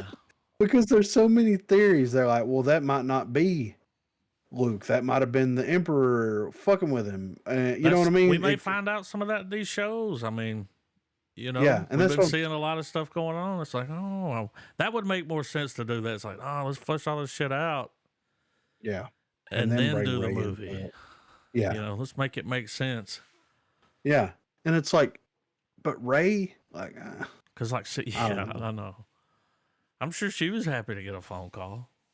Oh, I'm sure because, yeah, yeah. I mean, here's the And I thing: feel if I was, sorry for her, because I do she's not a too. terrible actress, but No, she's pretty. she smells so. Damn, girl. But yeah, that's that's all the news I saw. Of course, the news is flooded right now with like Marvel stuff because the new Marvel Yeah. movie dropped, and Everybody's like, people from Guardians of the Galaxy is going to be in the Superman movie. yeah, right. Fucking, And it's like, Chris Pratt might be Superman. I was like, yeah, I don't think he's going to do that. no. He'll probably be in it, but After the backlash he got for Mario, I don't know if you know what I dude, mean. they're Like, that Mario damn, movie has made a ton of fucking money. dude, So it's take like, your backlash and stick it up your ass. yeah, It ain't working. take your backlash and shove it up your Yeah. ash lash. Take You your know, backlash and shove it. but Holla. yeah, how y'all know? Oh, did y'all watch Meg 1? The Meg? I No, think I missed out. It was 2018. Remember Really Big Shark? yeah, this one's the one with Statham in it, right? Was he in it? His name is Dougie. Yeah, I think so. shark. Yeah, we got to stop this motherfucking Yeah, shark. now that's Butchers was in it too. Then he's like, "Fucking shark's a proper cult," Dude, people are up in arms. One thing that I do want to talk about real quick is like, Guardians of the Galaxy was the first Marvel movie where they dropped the F bomb, right? Oh yeah. And people, dude, these comments from these people are like, it was so awkward when he dropped the F bomb for the first time. And I'm like, was it though? Yeah. How old are you? And yeah, right. Oh, it was a woman that carried her kids to the movies. You know what I mean? Like, well, I'm yeah, pretty and sure that it has a it's rating. PG-13. Yeah, Yeah, dude. man. And then there's some things that happen in the movie that's like borderline. Yeah. Like there's a lot of people that die. Yeah. Like I'm not even saying like main characters, but there's just a lot of fucking death in this movie. Like that's just the they're way already like people were triggered by the scenes where they're mutating Yeah. animals and Oh yeah, like dude, Peter's for having a sure. meltdown. It's like this shit ain't real. Yeah, They did right. not really Yeah. do it's a CGI. Yeah. I mean, the main bad guy kills billions of people. Like billions of fucking people. Yeah. Like and I'm sitting here like I'm in the movies watching it, I'm enjoying it, and I'm sitting like there's a girl that's sitting beside my brother that's like 9, and I'm like, I don't know if she needs to be watching something like this, man. Like he just killed billions of fucking people. Yeah. He's like, you'll eat bugs and own nothing, Yeah, right. Yeah. But yeah, I thought that was funny though. It's like it was just so awkward when they said the F word for the first time, and I was like, it was natural to me. I mean, like your kids ain't ever heard it. Yeah, exactly. Fucking right, Yeah, Probably hear you say it all the time. and the where they dropped it at in the movie was perfect because like they're trying to get into a car, and the old cars where you had to push the button in, like the old 50s models cars where it had the button on the handle. Yeah. Uh-huh. And he gets in it, and one of the characters is like, I don't know how to use the door, and he's like, you got to press the button. What button? The button below the handle. You got to press the button in. And she's like, okay, I have it pressed in. He goes, now what do I do? Open the fucking door. Yeah. And like that's it. Like just brushes right over it. Like it was perfect, Yeah. But yeah. I can't believe it was so awkward in the movie theater when they said the F word for the first time. Everybody didn't laugh. Oh, I laughed. Yeah. Dude, I was laughing at a lot of shit. It's like when I watched Evil Dead. Yeah. I'm in there laughing at like, I'm gonna fucking suck a cock, pretty boy. Like, what she said the thing. But yeah. But the Meg though, Statham. This is a sequel of the 2018 blockbuster. Okay, that's what it Hey, says we in the. might have to go back and watch the first one.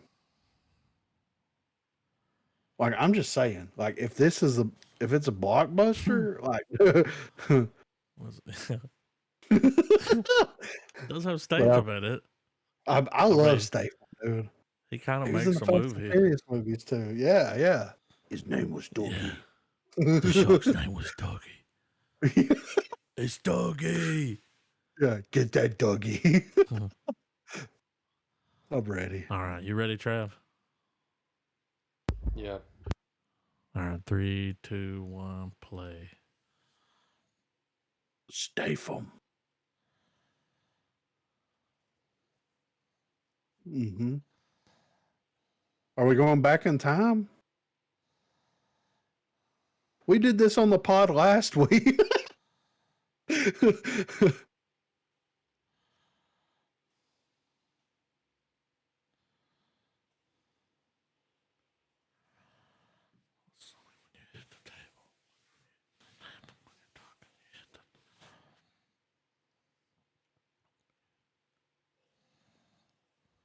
No, fuck.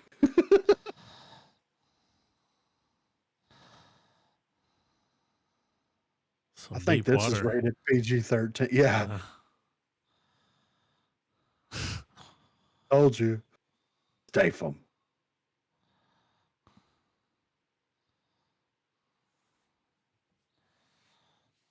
Mm-hmm. I'm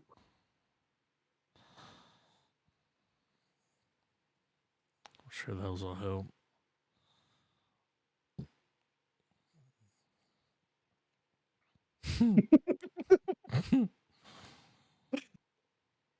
Oh, there's other big shit down there. Look. There's a big ass octopus.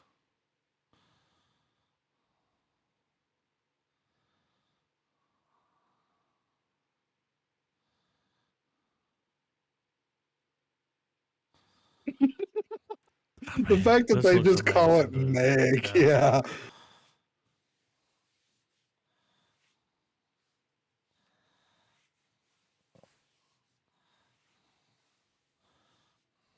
Uh-huh.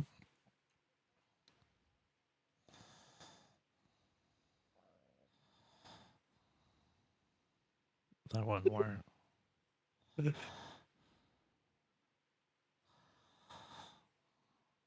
I'm guessing everybody died but him and her.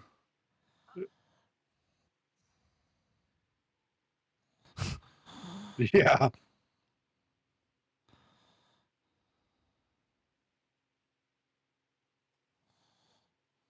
Mm-hmm.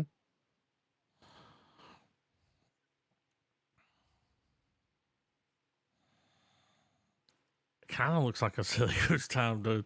It I'm not does, gonna lie. right? Like, look at him. Ooh. I mean,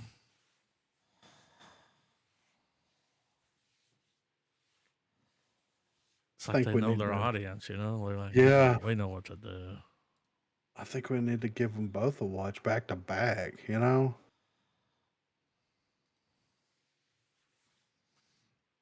First Contact. Looks like a zombie, doesn't it? Yeah, right. Why does your skin look like that? More. Yeah. He does look like that. All right. All right. 3, 2, 1, play.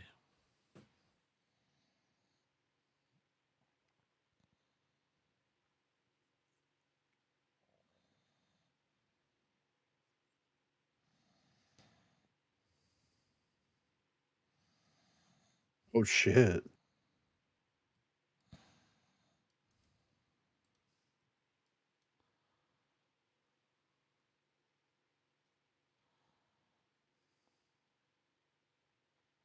Mm-hmm.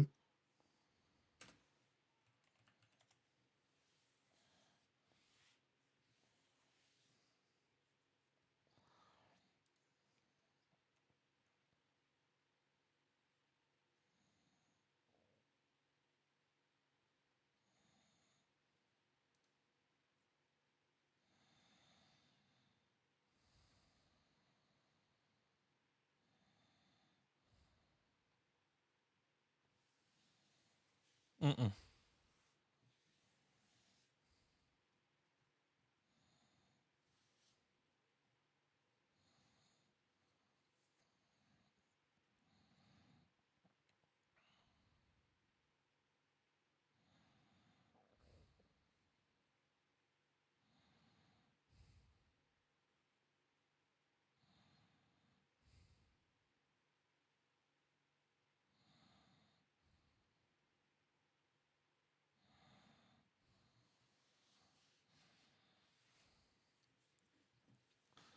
What the fuck's an eviction notice?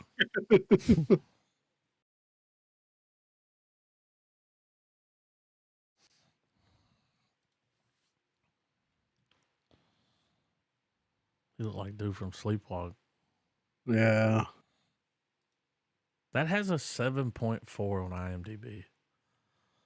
How many Probably, reviews? it's probably got really good writing despite how it looks. Yeah.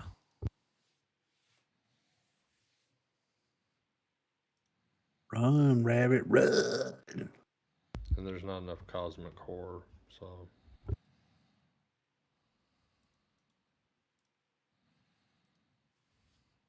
I like a good alien movie, Yeah.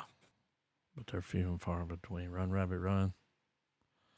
Is this an alien? Netflix. Now, I picked this one instead of Bird Box Barcelona.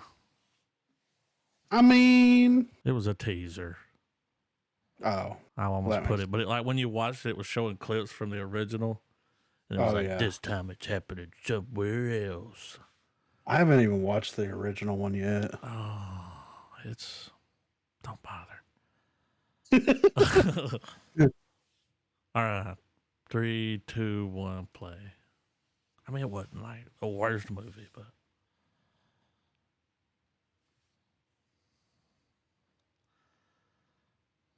They're just British. They don't need subtitles.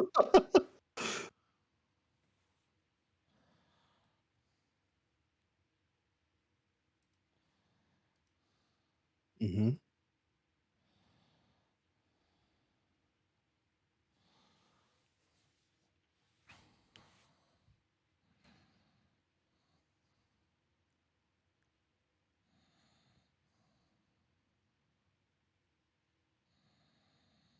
Fucking creepy ass kid.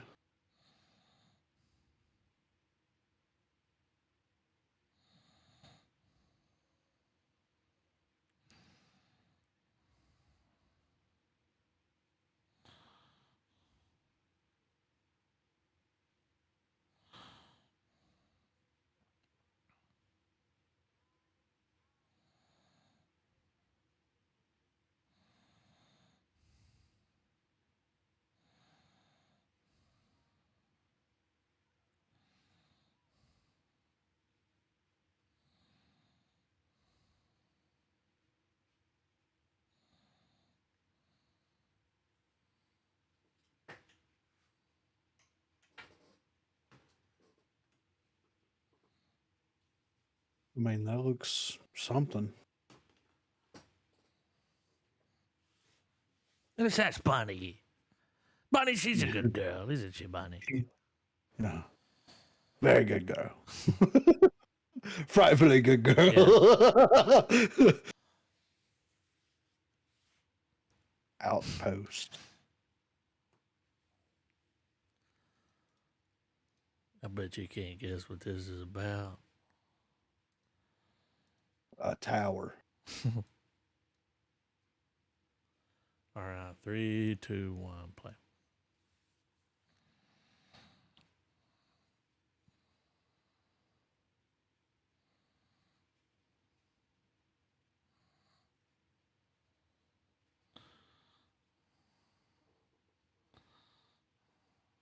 In Idaho? Ugh.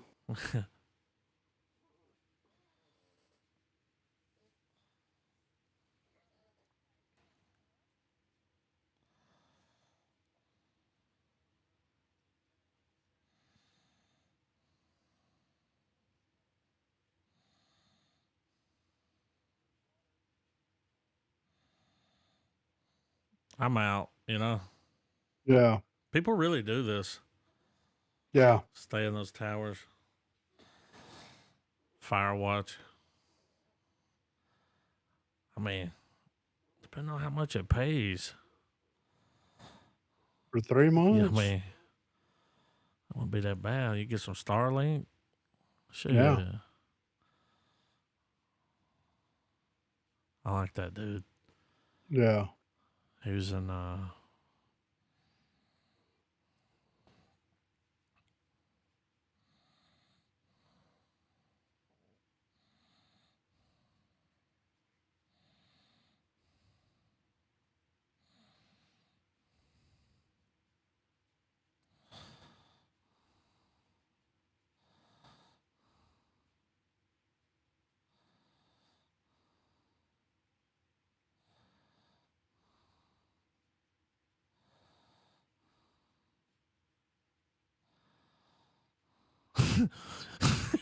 What the fuck?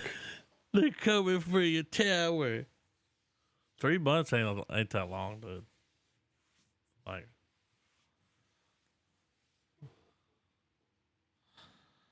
yeah, I don't know about all that. I mean, I was expecting like a psychological, go off the rails in that way, Yeah. not like she's gonna start murdering everybody on the She's like full mountain. misery. Like, come on, dude. My mountain now. Yeah. This is my Yeah, mountain they're too. trying to take your tower. Yeah. Are you Get trying to me take my into tower? the town. Deadlock. It's a red band trailer. I mean, are we gonna see some YouTube titties?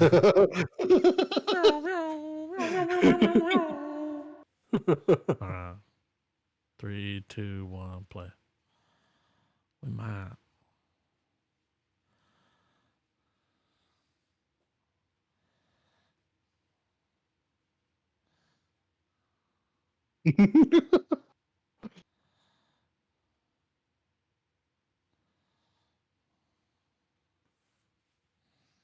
Nar. Oh,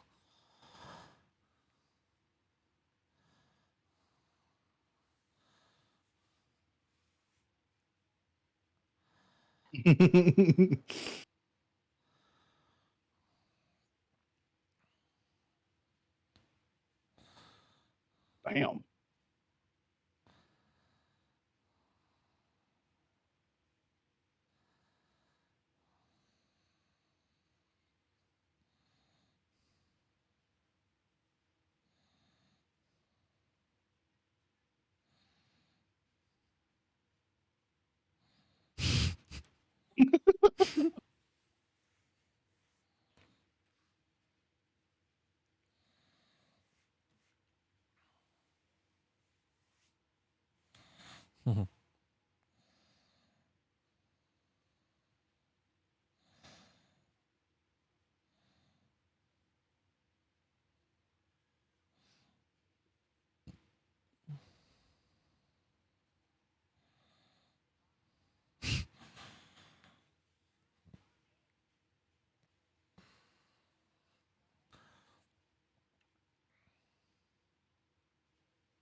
all right. Yeah, don't look bad. Okay. I saw this trailer. They played this trailer before Guardians. I want to see this movie so fucking bad, dude. It is gonna be Cillian Murphy. If he doesn't get a fucking nomination and an Oh, award, I'm fucking riding. Like fuck, they thought fuck Sony was bad. oh Oh, yeah. He's taking the Oscar home.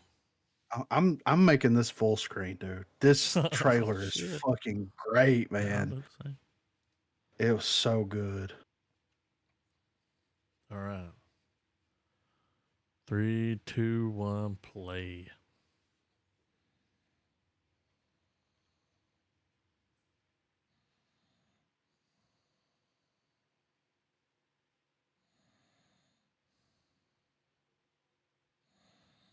Oh.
Keep it from spreading.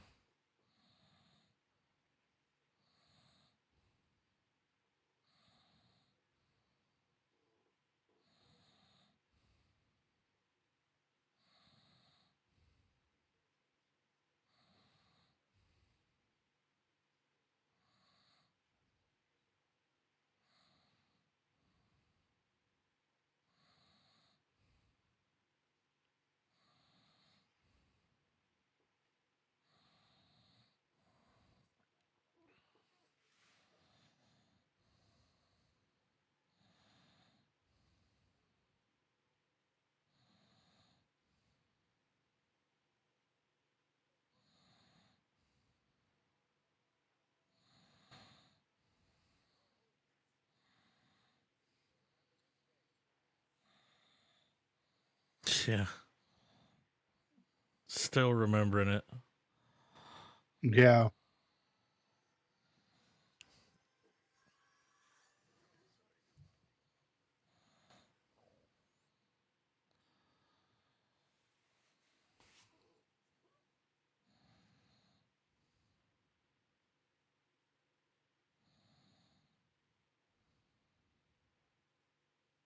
That was Robert Downey Jr.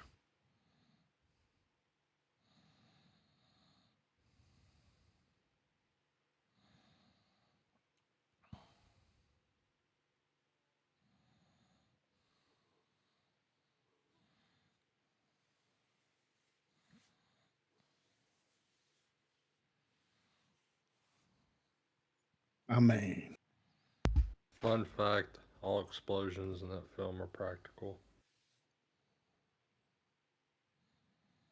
and all of the black and white footage they rebuilt IMAX cameras to have the same frames per second as the old footage. Yeah, I saw something that said it was the first time you'll see black and white film on IMAX. And yeah, so I think I can't.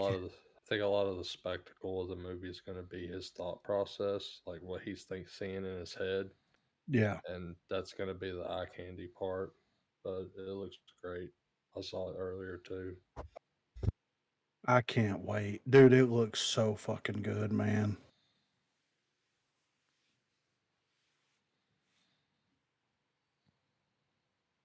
Bro. I'm freaking pumped. I've been drinking green tea all goddamn day. All right, Doom Part Yeah, 2. here's another banger. I mean, That's somebody the said first time Gary I've seen that Oldman. Oppenheimer trailer, so this will be the Yeah. first viewing of this one. Yeah, I haven't seen this Doom trailer yet, but I'm Saw the excited though. teaser. I almost dropped the teaser last week, but it was just like trailer next week. You know? You're like, I'll wait. Yeah. Yeah. All right. I'm ready. 3, 2, 1, play.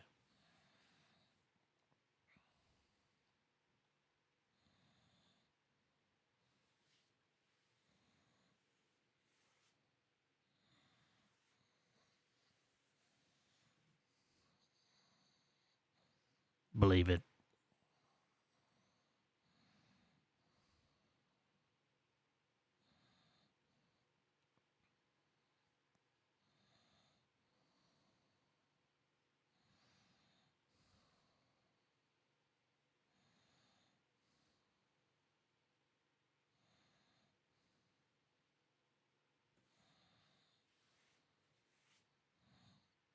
It was Austin Butler, wasn't it? I think so, yeah. He's in it. Oh, yeah, that was him then.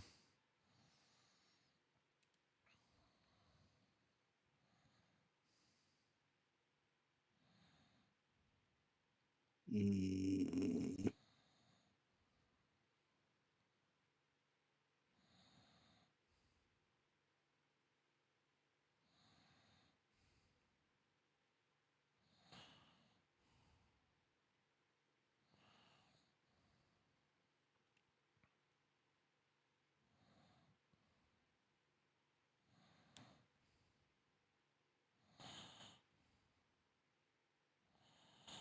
Fuck all that.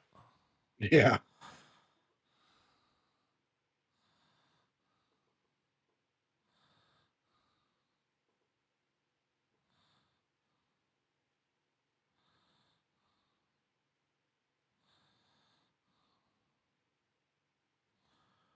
What do you do if it dives?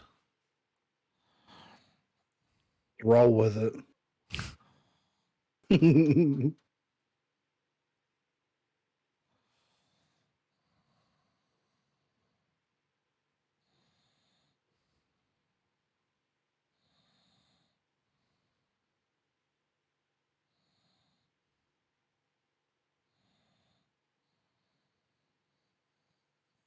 Hell yeah. Got on Midsummer in it too. Yeah. Nothing fancy. By the way, have you seen Mother? Yeah. It's my glass heart. For you. Akonda. Akonda Roar. I mean, this has 39 million. Yeah. It's crazy. You'll see why. Oh. Is it great? I Is it? mean, it's just over the top. You know. I mean, Look at that I mean, guy. I'm- He's the hero. I need a hero. Let me I'm make ready. sure it's not in 4K. Yeah, I don't think I right. need that. All right. 3, 2, 1, play.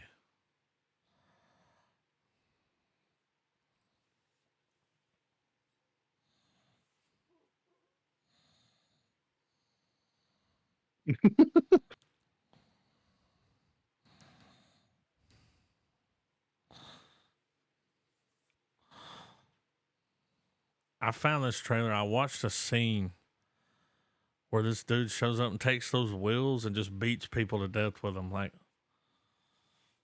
and I was like, this is the one. Got the cop. There we go. Yeah. Gotta have a cop, dude. Dude, something I've learned from watching these trailers, we don't just have police brutality here, you know? Oh, They're pretty dude. rough in other countries. Like, wait, let's. Why is everybody's eyes so red? I don't know. Look at this guy.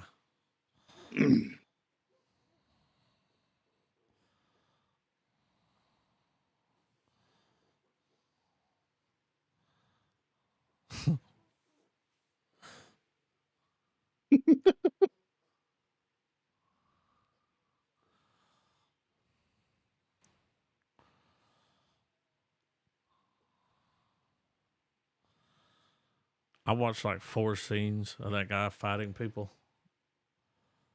They were all great.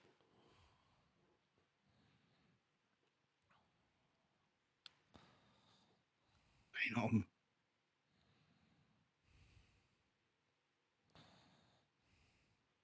It looks like the Onion Knight. You know what I mean? The one you not. Look Look what he's what doing. the Yeah. fuck? They're all scared of him, dude. Dude, I hope in the movie when they talk, it sounds like that. Like Yeah. you can't hear any background noise, it's just echo. It's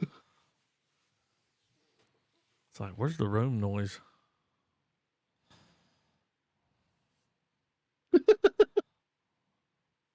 Dude, Yeah. we only got half the trailer. We missed the whole love story part, Yeah. and then It's in there. They skip at the beginning. You see the guy and the girl. Yeah, it's only 2 minutes. Yeah, I looked for I'm a used longer to. one. No, I mean, you know, it's just Yeah. like there's a certain expectation Yeah. now. You mean like Wait, 3 or 4 different movies in one. yes, Yeah. yeah. Dude, the scenes that I saw from that movie were fucking wild. Like, I mean, when he was beating those people with those wheels. Like, he rips it off of a carriage and, like, just walks with it in one hand. He's just palming that thing. You know, taking 10 dudes out at once with it. Just, I mean, it's like, the way God all right. intended it. Yeah. The Secret Kingdom. They're saying this is kind of like Narnia Yeah. or Xanthera or, you know. The chosen one. All right, Chosen 3, one. 2, 1, play.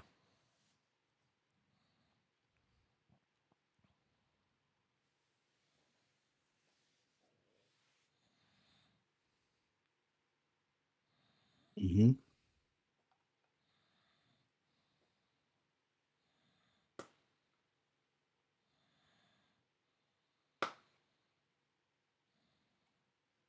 I've been bitten for food. Are those armadillos? Yes.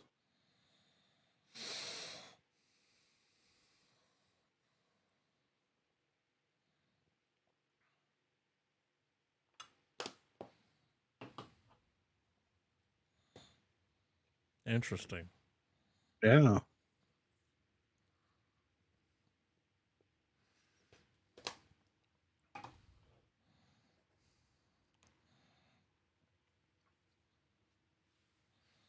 She ain't wrong.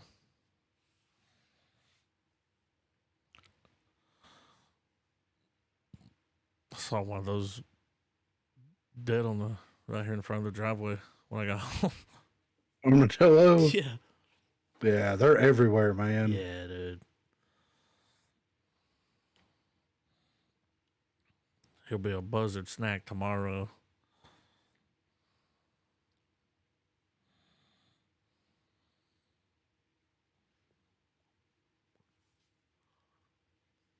What?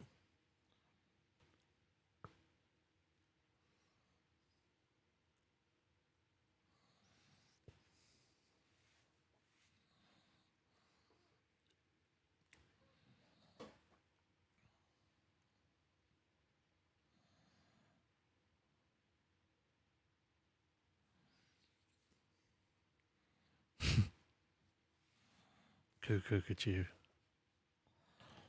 I mean, I wish that they would had a little bit more of a budget. You know what I mean? Like, it doesn't look bad. I just wish that the budget was there for it. That should be on Disney Plus.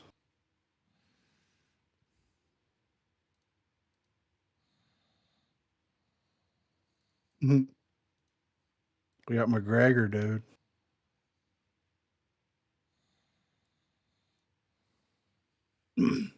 All right. 3, 2, 1, play. You'll do nothing.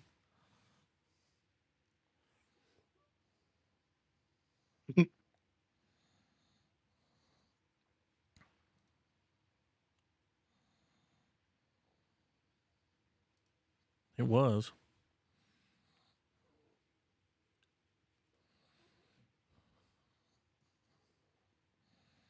His turkeys.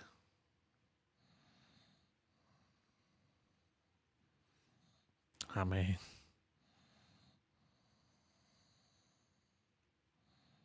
What does that bank account look like? You know what I mean? mm-hmm. I think he got 50 million just for that boxing match.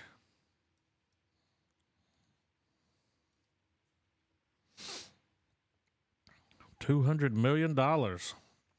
I mean, It's crazy. He wants to come back. yeah. It's like, dude, you don't have to do that.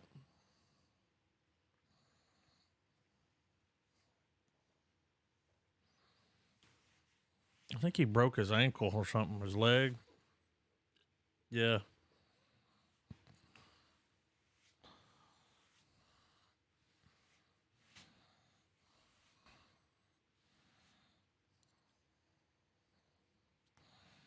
Oh, we're gonna get him on Percocet, McGregor.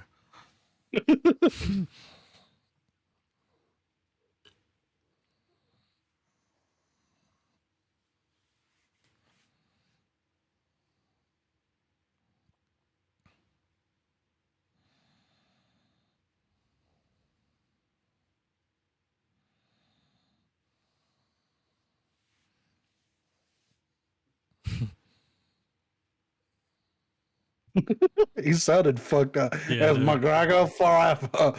Don't you fuck at it. Top tier trash talker. Oh, yeah. For sure. I'd I like think to be in a COD lobby with him. I think this is yeah, this is a concept trailer. There is a real trailer Damn though. it. Let me pull it. I'm just gonna I thought. replace that link with it. All right. Nah, can I edit that? I can reply to it.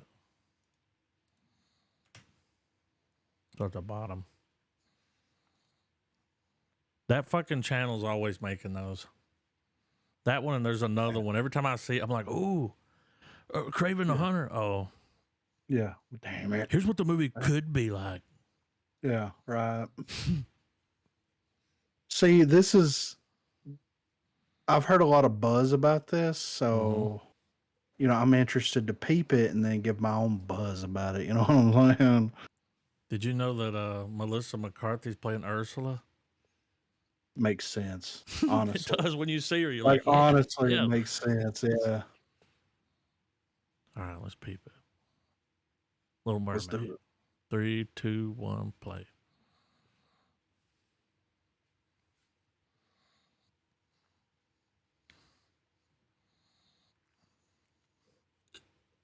Mm-hmm.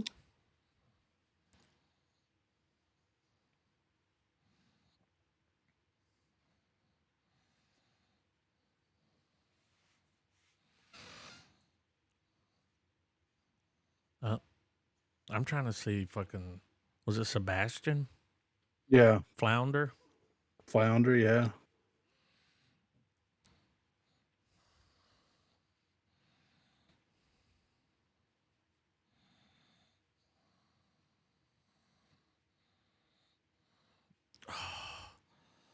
Is that Javier Bardem? It is.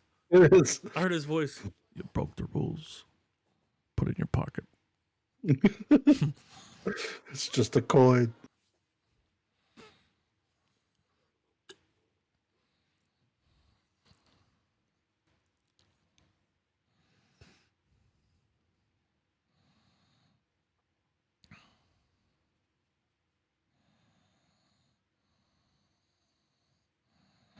I mean, She looks perfect like pick her. for Yeah. Ursula. Yeah. Together forever.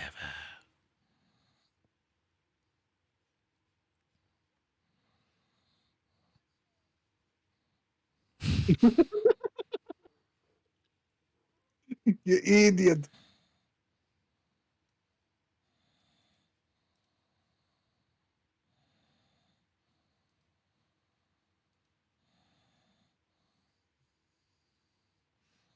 That bird sound like Aquafina.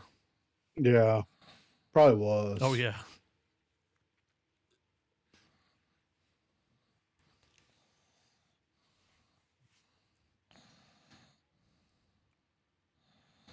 James Franco wasn't available.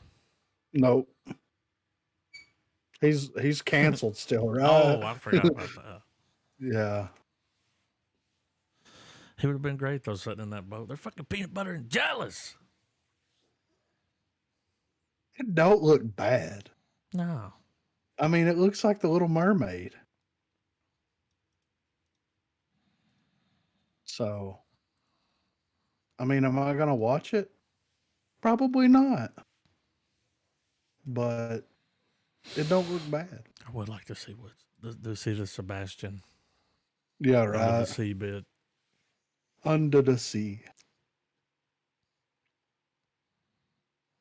I'm out fighting.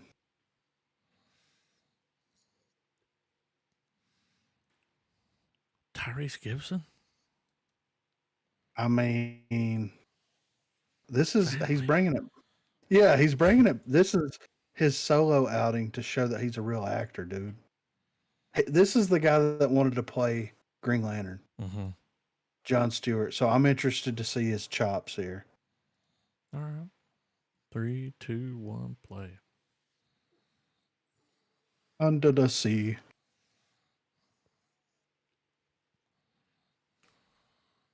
So dangerous.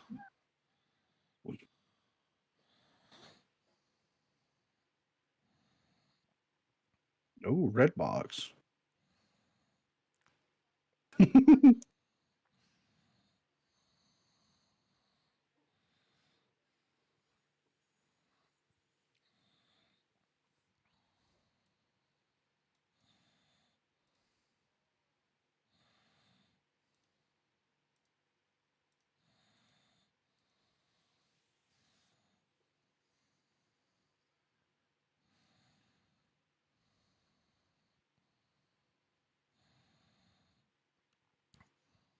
Is it Dolph Lundgren or German?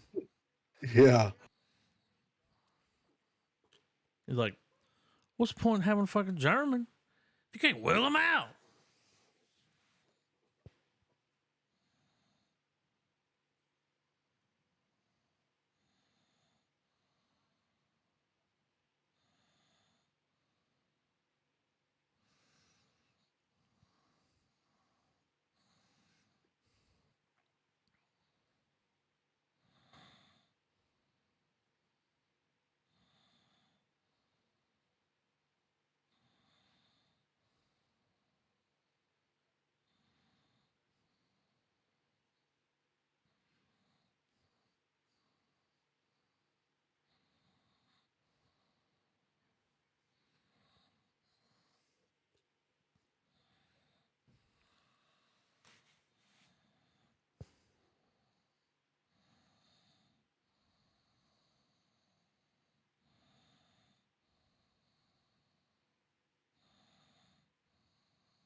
Victory and Brotherhood is a better title than Come out fighting. Come Out Fighting. Yeah. At least in I my agree. opinion. Yeah.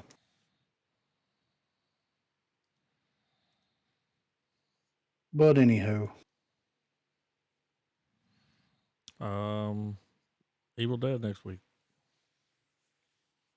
For sure. Oh yeah. I'm ready for it, dude. I'm ready for it. Yeah, let's do it. Oh yeah. Fucking gas it up.